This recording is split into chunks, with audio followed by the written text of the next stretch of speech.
Bismillahirrahmanirrahim. Assalamualaikum warahmatullahi wabarakatuh. Yang terhormat Bapak Rahadi Fahmi Ginanjar, SEMT, selaku dosen pengampu mata kuliah Ekonomi Regional 1.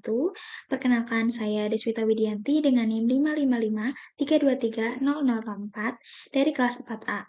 Di sini saya akan mempresentasikan analisis teori Growth di wilayah metropolitan Sarbagita, dampak split effect dan backward effect terhadap ekonomi regional.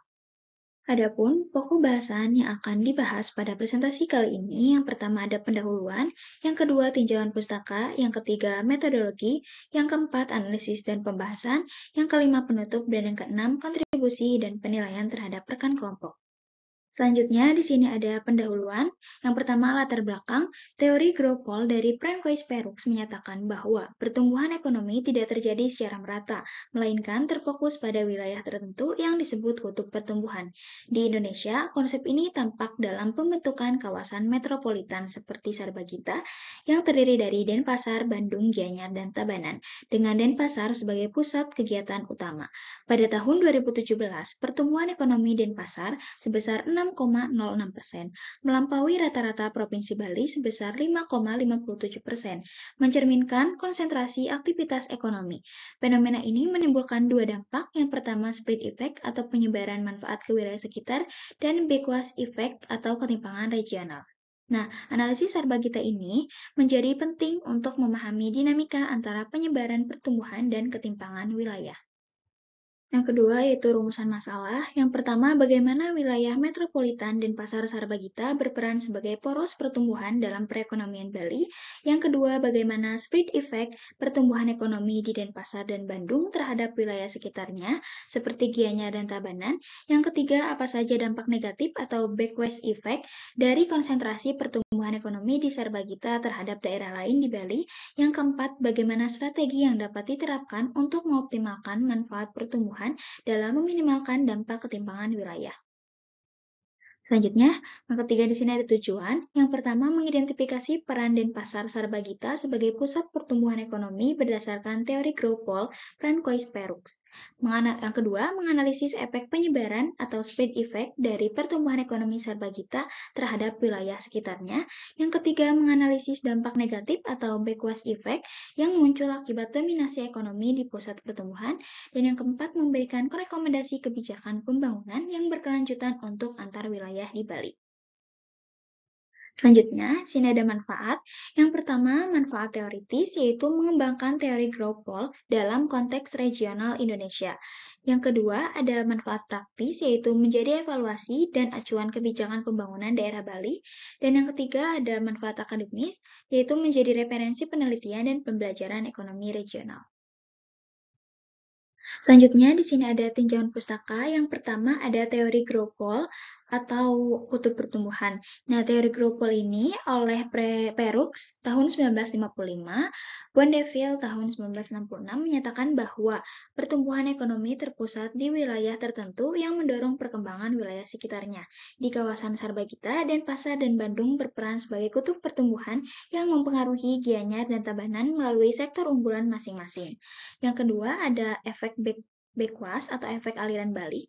Efek Bekwas oleh Myrdal tahun 1957 terjadi ketika sumber daya daerah pinggiran terserap ke pusat. Di Sarbagita, hal ini terlihat dari migrasi tenaga kerja dan investasi dari Gianyar dan Tabanan ke Denpasar dan Bandung yang memicu ketimpangan dan perlambatan pembangunan di wilayah pinggiran. Yang ketiga ada efek spread atau efek penyebaran. Efek spread membawa dampak positif dari pusat ke wilayah sekitar. Di Sarbagita, pertumbuhan Denpasar dan Bandung mendorong pembangunan Gianyar dan Tabanan melalui lapangan kerja, teknologi, infrastruktur, dan investasi. Selanjutnya, di sini ada metodologi penelitian. Penelitian ini menggunakan metode deskriptif kuantitatif dengan pendekatan teoritis dan empiris. Data sekunder dari BPS dan literatur ilmiah dikumpulkan melalui studi dokumentasi tahun 2015 sampai 2024. Analisis ini dilakukan secara deskriptif komparatif dengan tabel dan grafik untuk membandingkan wilayah, mengamati tren sosial ekonomi, serta mengaitkannya dengan teori Gropol, split effect, dan backward effect. Selanjutnya di sini ada analisis dan pembahasan.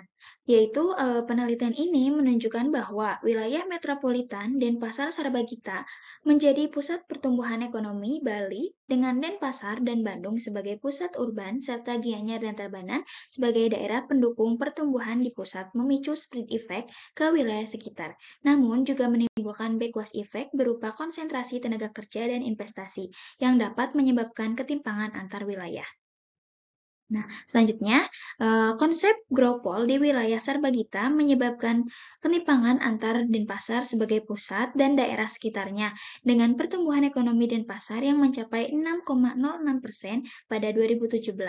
Nah, analisis ini bertujuan mengkaji peran Sarbagita sebagai pusat pertumbuhan serta menilai efek penyebaran dan dampak negatif dominasi ekonomi pusat.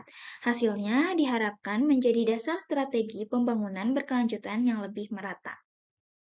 Selanjutnya di sini ada penutup. Yang pertama kesimpulan. Nah, wilayah metropolitan Sarbagita mencerminkan penerapan teori Gropol dengan Denpasar dan Bandung sebagai pusat pertumbuhan ekonomi.